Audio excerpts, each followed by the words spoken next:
너무 불이 번졌어요. 이 김병기 원내대표, 김병기 의원, 이분은 제가 보기에 이 지금 판단력이 없어. 예, 이런 분이 어떻게 정치를 하죠? 예, 본인이 지금 저질러 놓은, 본인이 말만 했다면 그게 불이, 산불이 진화되는 게 아니고, 뭐 해명이랍시고, 반박이랍시고, 지금 떠드는 얘기가 불을 더 번지게 만들어. 이제는 전국으로 불이 번졌어요. 민심에 산불이 붙었다 이거야. 예. 그리고 국민들의 어떤 약간 영린을 건드린 게 강합니다. 이렇게 되면 수술이 안 되죠.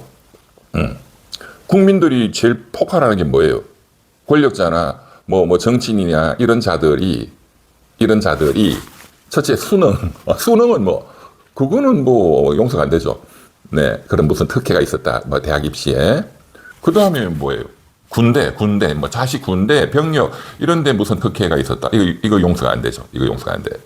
그 다음에 무슨 취업의 특혜가 있었다. 이런 건데 지금 의료의 특혜가 있었다. 이게 이제 지금 국민들한테 새로운 어떤 영린입니다. 작년에 의료 대란 이후에 그건 제가 뭐 대한민국에서 제일 잘 아는 사람이기 때문에. 네, 그래서 이제 의사 선생님들 지금 문제가 되고 있는 이 김병기 그 의원 지역구에 있는 그 보라매 병원 뭐 거기에 근무하시는 보라매 병원이 서울대 병원이죠. 서울대 병원에 이제 이 보라매 병원이 있고 그 동작구 쪽에 서울대 병원이 이제 본원은 저 대학로 쪽에 있으니까 그리고 이제 분당 서울대 병원이 있고 그러니까 이제 서울대 병원의 그 선생님들 그 의대 교수님들 이 이제 저하고 그 의료 대란, 그 의대 정원 2,000명, 윤석열 상대로, 윤석열이의 이제 보건복지부 등을 상대로 교육부 포함해서 투쟁을 많이 했어요. 그래서 제가 뭐 너무너무 잘 알죠. 그 의대 교수님들 제가 지금 최근에 그런 여론들, 왜냐하면 보람의 병원이 이제 딱 찍혀서 막 욕을 먹고 있기 때문에 그렇습니다. 그런데 또 공교롭게도 제가 김병기 원내대표 저는 솔직히 이분에 대해서 개인적으로 뭐 전혀 관심도 없었고, 뭐 본래 별로 뭐 제가 뭐 정치인들 그렇게 관심이 없지만 특히나 이분에 대해서는 뭐 근데 이제 관심이 이제 많이 생겼어요. 근데 이분은 그만하셔야 됩니다. 원내대표를 그만하는 그거는 뭐 필수 과목이고 필수 과목 중에 필수 과목 국영수야 국어야 국어. 국회의원까지 내려놓지는 않겠죠. 그러나 그러려면은 이번에 성추행인가 뭔가 또 해가지고 그 시끄러웠던 이 빅마우스 장경태 의원 쑥 들어가잖아. 조용하게 그냥 잠수하고 있잖아. 잠수라도 타야지. 국회의원이라도 하려면. 근데 지금 막 떠들고 있으니까 저러다가 더 큰 게 터집니다. 그러면 기한은 이제 본격적인 수사 대상으로 떠오르면 우리 김병기 의원님 그 부인부터 다쳐요. 당신하고 부인하고 국정원 다니는 다시 가고 다 간다고 한 방에. 그런데 그 정세 판단이 그렇게 안 돼요? 자, 제가 가르쳐 드릴게요. 우선 보니까 이 양반이 나이가 보니까 61년생이구만요. 그러니까 64세. 저는 육군사관학교 나왔는 줄 알았어, 솔직히. 제가. 왜냐, 홍장원 차장님하고 뭐 무지 친하다. 그래서 저는 뭐 그냥 막연히 같이 이제 그 국정원에도 오랫동안 같이 근무했고, 또 뭐 홍장원 차장님은 워낙 많이 팔았잖아요, 이 양반이. 김병기. 그래서 저는 같은 육군사관학교 선후배인 걸로 제가 착각했네요. 보니까 이 양반은 뭐 육사하고는 상관이 없고 경희대학교 어딘가 철학관과 윤리학관과 어디 나온 모양인데 경희대 딱 이러니까 이 양반 국정원을 언제 마쳐 그만뒀고 언제 처음 이제 국회의원을 달았느냐 이제 눈에 보이잖아요. 그러니까 2016년도니까 문재인 정부 그러니까 문재인 경희대 후배 이 연줄로 국회로 갔다 제가 그렇게 보이네요. 그냥 이 프로필 보니까 이거는 뭐 누구한테 물어본 건 아니고 뻔할 뻔자지 뭐. 그리고 국정원의 마지막 이제 그 본인 맡았던 일이 인사처장. 국정원 인사처장이면 굉장히 중요한 자리죠. 그런데 이명박이 때 잘렸다. 그때 그 국정원장이 그 원세훈이가 가장 그 원성이 자자했던 원세훈 마누라가 그냥 국정원 인사를 다 한다. 국정원장 위에 V제로 다 할 정도로 시끄러웠어요. 그러니까 원세훈이가 감옥소로 오랫동안 살았죠. 국정원에서 저지른 나쁜 짓들 때문에. 그 마누라 죄가 큽니다. 그거.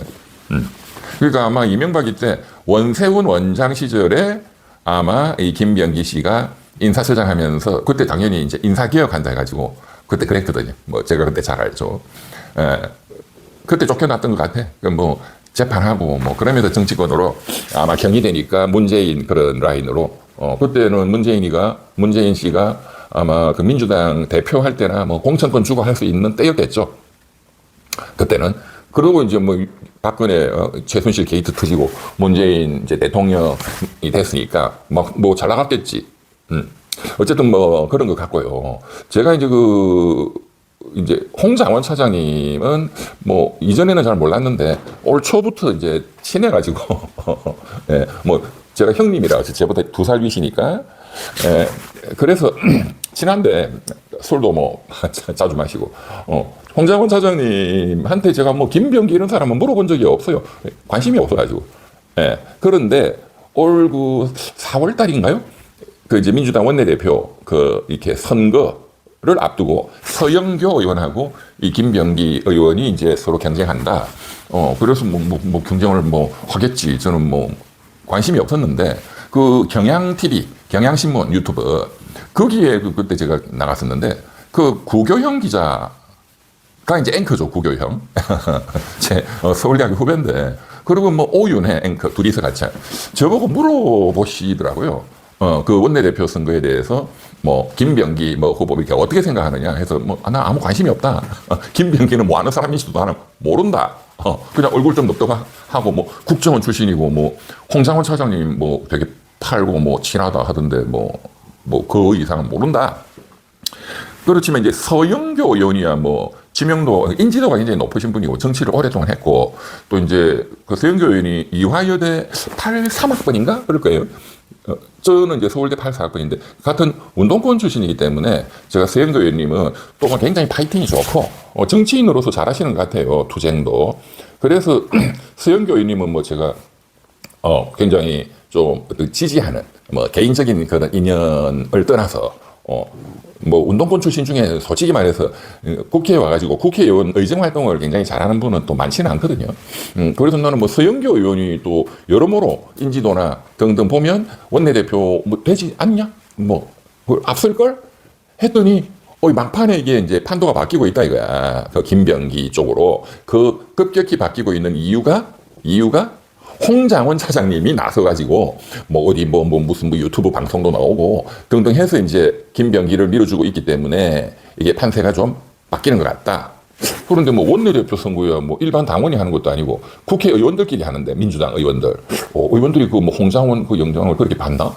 근데 결국은 그렇게 판이 뒤집어져 가지고 서영교 의원이 떨어졌죠. 김병기가 붙었다가 저한테 중요한 게 아니라 서영교가 떨어졌네. 그게 좀 저한테 좀 관심사였어요. 그때. 특히나 서영교 의원님 남편이 장유식 변호사라고 저도 잘 아는 서울대 그 공대 나오신 저보다 이제 한 학번 선배신데 그 장유식 변호사님이라고 그 참여연대 일도 많이 하시고 전라도 분이죠. 담양인가? 이 서영교 의원은 아마 말투를 들어보면 경상도 느낌인데 모르겠어요. 이거 한번 찾아봐야 되겠네.